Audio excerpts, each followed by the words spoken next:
G'day guys and gal. The release of the Primaris Marines upon the setting was met with a mixed response. A lot of people were happy to have Space Marine models that didn't look like they were suffering from an unfortunate combination of dwarfism and elephantitis, whilst others opposed the clean new look of the Space Marines as well as their reduction in individuality. Well, interestingly enough, in the actual setting, the Primaris were also met with a variety of reactions, ranging from euphoric relief all the way down to outright hostility.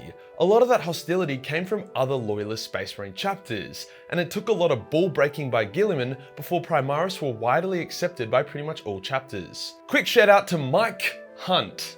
Thought you'd be clever there, mate. You know I'm Australian, right? I was hitting people with that one since I was knee high to a grasshopper. But yeah, Michael, you did a great job painting. Not one, but 3 Majorkill minis. Incredible effort. Definitely a contender for the Majorkill painting competition. Today I'll go over the various reactions to the new Primaris Marines by the existing Space Marine chapters. We'll then go over how Guilliman was able to convince pretty much every chapter to take Primaris Marines, despite a lot of them opposing it, before diving into how the different Space Marines treat their Primaris reinforcements. As a quick note, I'll only be able to talk about the chapters that we've read about receiving Primaris Marines, and have a bit of detail surrounding it. So although it would be sweet to see what the Black Dragons or the Space Sharks have to say about their shiny new toys, there just isn't anything to go off at the moment. Let's get into it. When Guilliman had a chat to Call and was like, hey man, you know how I kind of commissioned you to make hundreds of thousands of Space Marines that were just, straight up better than the ones my dad made? And Call was like, yes. Then G-Man was like, well, how'd you go, mate? And Call was like, pretty fucking well, brother. Hence to Guilliman's glee, Call showed off the Primaris Marines, 10,000 years in the making. These soldiers received extra gene seed beyond normal firstborn Astartes. They were also designed to be way less corruptible and have significantly less mutations as a result of spicy gene seed. A lot of people were kind of annoyed that someone other than the Emperor could improve upon his design, but think about it like this. The Emperor wasn't even the main designer behind the Astartes. Some bitch called Amana Astarte did. If she can make the Astartes in a couple years, then surely Call, one of the smartest beings in the galaxy, can improve upon them a bit within 10,000 years. Guilliman knew that it wouldn't be as simple as trying to tie a nice bowstring to each Astartes and then mailing them off to the various chapters. Many Space Marines were wary of Guilliman's return and were cautious that the Primaris Marines were basically all just a bunch of Ultramarines that were designed to replace all Firstborn Marines and overrun each chapter's culture. They also weren't sure if it was heresy or not to modify the Emperor's design. Like I said, it wasn't really the Emperor's design, but everyone in the galaxy thinks it was. The ways in which Guilliman got around this problem was firstly by having the Primaris Marines basically arrive to back up their parent chapter mid-battle. As the Great Rift had just opened, there was a shitload of battles going on. Nothing helps bond two groups more than one saving the other's ass. Not every chapter could be met during a battle, however, hence the most common way Guilliman connected Primaris to their respected chapters was to straight up visit the chapter in person and use his big, juicy, girthy, Primarch, charisma to convince them to accept the new Marines. Guilliman did this for most of the major Space Marine chapters, whilst he sent various Custodes squads to deliver the Primaris to minor chapters. As the Custodes spoke with the Emperor's voice and acted with the Emperor's will, the Primaris had the Emperor's stamp of approval, making the Primaris acceptance rate really high. Also, the Custodes flat out said that to reject the Primaris Marines would be to admit that you're a heretic, hence the Custodes would kill you. Solid diplomacy. So now we know the gist of how the Primaris were handed over, but how did each Space Marine chapter react? Well, a bit of a no-brainer, but the Ultramarines were stoked to get Primaris, more so because their daddy gave them a new toy more than anything else. Marnius Calgar was one of the first Space Marines to undergo the surgery to become a Primaris, so that should speak volume about the Ultramarines' opinion of them. The Fists were quick to accept the Primaris, but it was a bit hit and miss. Many Fists welcomed the new Primaris and were impressed by their skills and girth. However, quite a few veterans weren't too happy. They knew that Rogel and Guilliman didn't get along so well after the end of the Horus Heresy, and now to have these untested Marines walk in like they were hot shit kinda rubbed a few of them the wrong way. An interesting note though, the Primaris Imperial Fists are technically more fisty than the Firstborn Imperial Fist.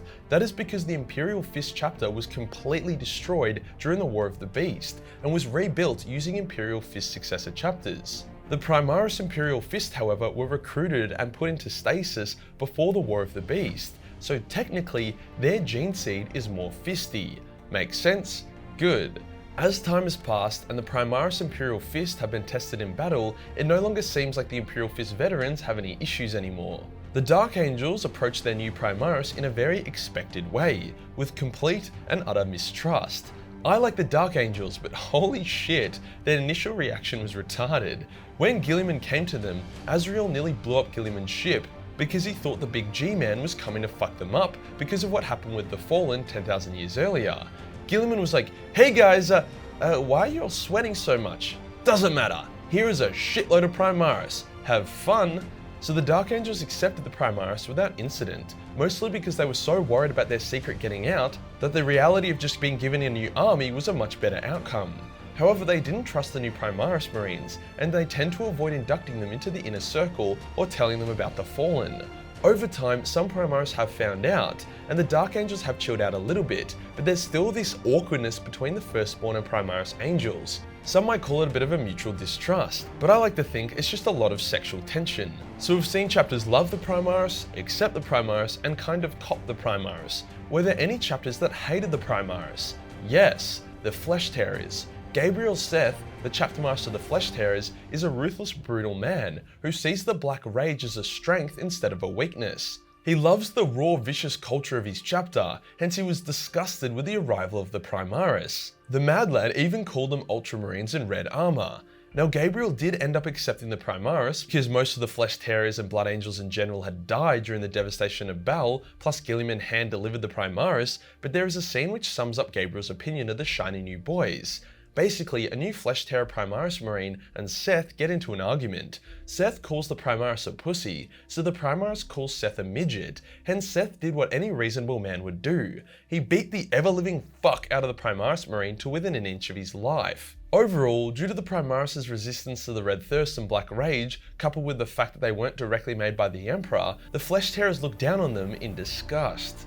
On the flip side, the Blood Angels were very accepting of their new Primaris, with Dante even being disturbed by Gabriel's outright hostility towards them. How did it go with the Space Wolves? Well, the Space Wolves are actually more accepting than you would think, as long as those that they accept have proven themselves. Most of the new Space Wolf Primaris undertook the trials of Morkai, thereby genuinely establishing themselves as fully fledged Space Wolves. There was an interesting bit of lore that I think relates to the Space Wolves, but I could be wrong. But it goes something like this. The Space Wolves with their new Primaris were fighting against the forces of chaos, maybe it was Nurgle, and then the demons used some spooky wooky voodoo designed to break the morale of the Space Wolves. The Primaris are frozen in fear, but the Firstborn are able to handle it due to their experience. It was a cool bit of lore as up until then, the Primaris seemed superior in every way. The Salamanders reacted much in the same way as the Space Wolves. They were happy to have them, but looked down on them due to their lack of culture and connection to Nocturne. However, Salamanders being absolute bros, combined with the shared joy of burning shit,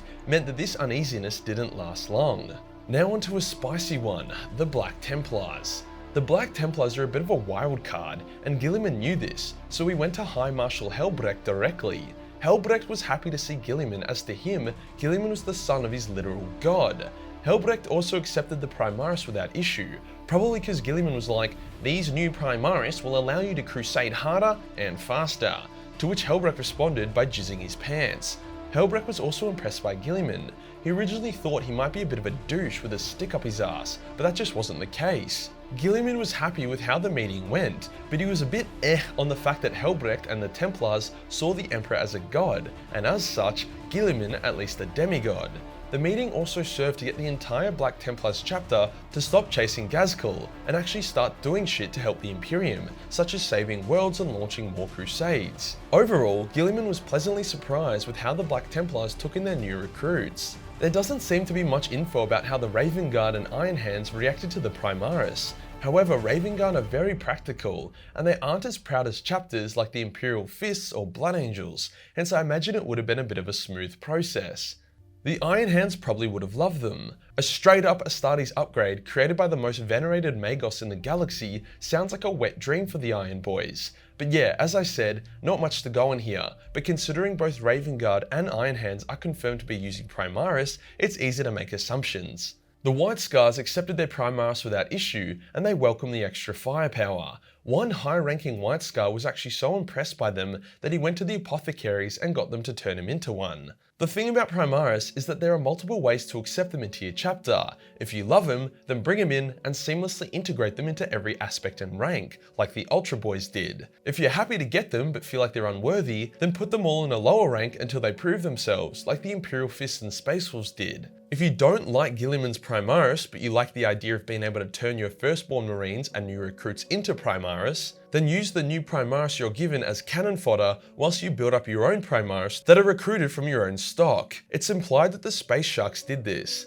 At the end of the day, you had to accept the Primaris in some capacity, otherwise the Custodes would murder your ass. Custodes don't fuck around. They genocided an entire new Primaris chapter because the Primaris disagreed with the Custodes and talked back to them. As most of the meetings between Primaris and parent chapter are discussed in each Space Marine's codex, and GW seems to really struggle getting codexes out in reasonable timeframes, we don't yet have the clear picture of how many chapters react. But if I've missed out on any notable ones, then chuck them down in the comments below. If you enjoyed the video and you want to support the channel, then Patreon is the place to be. Only $1 per month give you access to a boatload of spicy hentai that probably includes Primaris. Hard to tell, there's a shitload of stuff in there. Hit the subscribe button and hit the real subscribe button for more Prime content. Join the Discord for more memes and I'll see you on the next one. Peace.